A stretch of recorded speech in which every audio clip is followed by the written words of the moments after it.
May 1945. Germany's cities lay in ruins.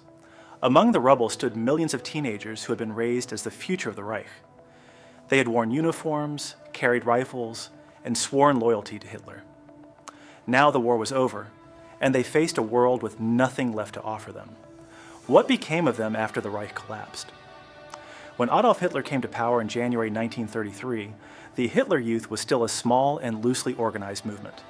Founded in 1926 as the Hitler Jugendbund, Deutscher Arbeiterjugend, it had fewer than 100,000 members. Within a decade, it would command the loyalty of nearly every young person in Nazi Germany. Under Reich youth leader Baldur von Schirach, appointed in 1931, the organization expanded rapidly. The Nazi leadership viewed youth as the foundation of their future state, and Schirach's mandate was to shape an entire generation in the Führer's image. In December 1936, the law on the Hitler Youth made membership a civic duty for all Aryan boys and girls between the ages of 10 and 18.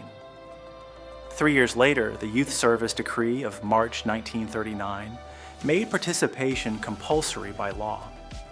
Every child was to be trained physically, politically, and ideologically to serve the Reich. The organization was divided by age and gender. Boys between 10 and 14 entered the Deutsches Jungvolk, where they learned basic drills, camping, and nationalist songs. At 14, they advanced to the Hitlerjugend, with its emphasis on endurance, marksmanship, and discipline. Girls joined the Bund Deutscher Mädel, the League of German Girls, where the focus was on homemaking, nursing, and physical fitness. Together, these branches absorbed adolescents into state service. Weekly meetings, marches, and weekend camps gradually replaced childhood with militarized loyalty. When war began on September 1st, 1939, the Hitler Youth shifted from preparation to direct participation. Teenagers served as air raid messengers, fire watchers, and anti-aircraft auxiliaries. By 1943, as Germany's losses mounted, older boys were channeled through specialized units, the H.J. Flieger, H.J. Marine, and Streifendienst, that fed directly into the Wehrmacht and Waffen-SS. Many 17-year-olds saw combat on the Eastern Front or served in flak batteries defending German cities. In 1944, as Allied armies advanced on multiple fronts, Hitler called upon his youngest followers again. Thousands were drafted into the Volkssturm, Germany's last-ditch militia. Some units fought with notable intensity, among them the 12th SS Panzer Division Hitlerjugend, composed largely of volunteers born in 1926. At Normandy, the division became known for its severe discipline, but suffered catastrophic losses. Other young fighters defended Berlin itself in April 1945, armed with Panzerfaust and years of ideological conditioning. By the time the Reich fell, the Hitler Youth had lost both its purpose and its structure. Millions of its members were displaced, orphaned, and psychologically damaged. Their leaders fled or were captured. Baldur von Schirach was arrested in 1945 and later tried at Nuremberg. His successor, Arthur Axmann, who had led the organization since 1940, went into hiding before being captured the following year. Historians have continued to debate the degree of responsibility borne by these young followers. Some emphasize coercion. After 1939, membership was not a choice.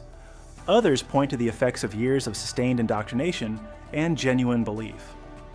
What is not in dispute is that by the war's end, the generation the Reich had called its future stood among its greatest casualties, children made into soldiers, left to rebuild a world that had been destroyed around them. When Germany surrendered in May 1945, the Hitler Youth dissolved almost immediately. Flags, uniforms, and insignia were buried or burned. The Allied powers, confronted with the scale of indoctrination among German children, moved quickly to dismantle every trace of the organization. On October 10, 1945, the Allied Control Council formally outlawed the Hitler Youth, designating it a core instrument of the Nazi state. Its property was confiscated and all activities were prohibited.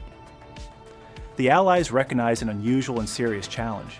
Millions of young Germans had been shaped by years of totalitarian education and propaganda. In the Western occupation zones, the response was primarily educational. Nazi-affiliated youth groups were dissolved, and new organizations under church or civic oversight were encouraged in their place. The goal was re-education through democratic and civic participation, not punishment. Teachers, pastors, and allied youth officers organized summer camps and discussion groups, replacing collective marching with open debate. But re-education took markedly different forms across occupied Germany. In the Soviet-controlled zone, it assumed a distinctly ideological character. The Freie Deutsche Jugend, the FDJ, founded in 1946, became the only state-sanctioned youth organization, and it absorbed thousands of former Hitler Youth members. Communist doctrine replaced Nazi belief, but the basic framework, uniforms, collective discipline, devotion to the state, would have been familiar. In later decades, East German authorities characterized fascism as a Western disease, while the FDJ promoted its own version of socialist loyalty. For some young people, it offered a sense of belonging and a path towards something that felt like redemption. For others, it was simply obedience under a different flag. For the adult leadership, accountability came through the courts.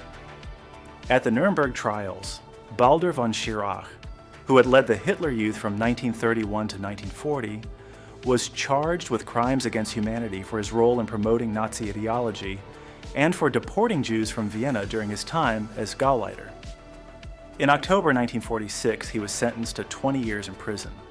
His successor, Arthur Axmann, captured in December 1945, was tried later by a German denazification court and in May 1949 received a sentence of 3 years and 3 months for membership in a criminal organization. He was released shortly afterward, having claimed to have broken with National Socialism. For ordinary members, estimated at around 8 million at the war's end, the process was far less defined.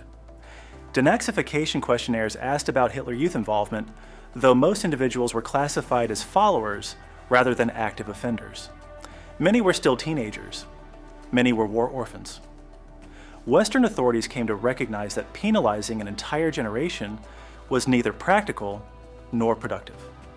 The emphasis shifted to schooling, psychological support, and the removal of Nazi symbols from public life. When the Federal Republic of Germany was established in 1949, the question of guilt among former Hitler Youth members largely receded from public debate. But the underlying trauma did not disappear. Many former members described profound disorientation. Raised to revere a leader who had vanished, they were now expected to accept that what they had believed was wrong. The organization was gone, but its effects persisted in the lives of millions of people learning, often for the first time, what democratic responsibility actually required. By the early 1950s, Germany was rebuilding, and so were the millions of young men and women who had once worn the Hitler Youth uniform. In both East and West, former members faced the same fundamental question: how to live with a past they had been taught to revere and a future that asked them to leave it behind. In West Germany, the transition to the Federal Republic brought economic revival. The Wirtschaftswunder, the post-war economic recovery, generated jobs, housing, and a new middle class. Former Hitler Youth members, most now in their 20s and 30s, were absorbed into this reconstruction. Because membership had been mandatory since 1939, few carried any lasting formal stigma. Teachers, civil servants, and elected officials of the new republic often shared the same youth training as everyone else. Historians have observed that this generation, born roughly between 1922 and 1930, became the backbone of post-war German society, organized and pragmatic, but often guarded emotionally. Public discussion of their wartime experience was rare. The 1950s and early 1960s became years of deliberate silence.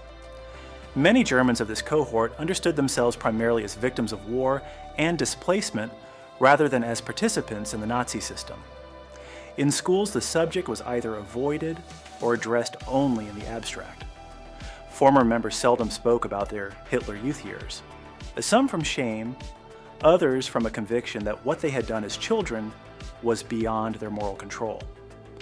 Only through occasional memoirs, such as those by journalist Alphonse Heck and historian Melita Moshman, did the voices of this generation begin to emerge in public. During the 1960s and 1970s, that silence began to give way.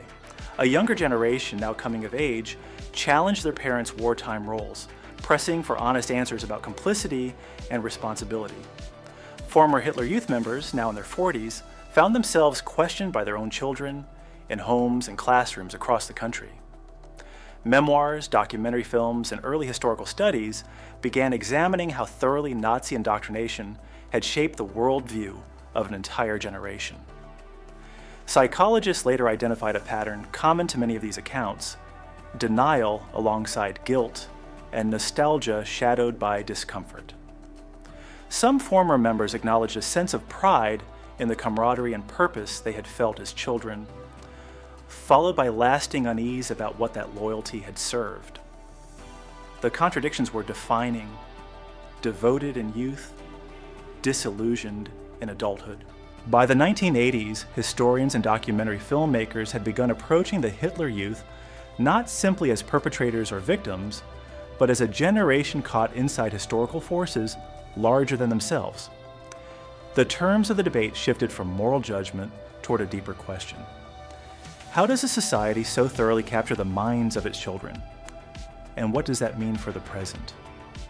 Official memory in West Germany developed slowly.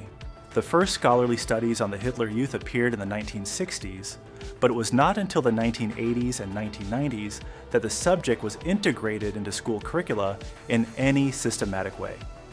The children of former members pushed for transparency, asking what their parents had actually done and believed. Universities organized conferences on the Hitler Youth generation, examining how early indoctrination had shaped attitudes toward democracy, authority, and civic life in adulthood. Many former members participated in oral history projects describing how guilt, silence, and ingrained discipline had followed them into their post-war lives.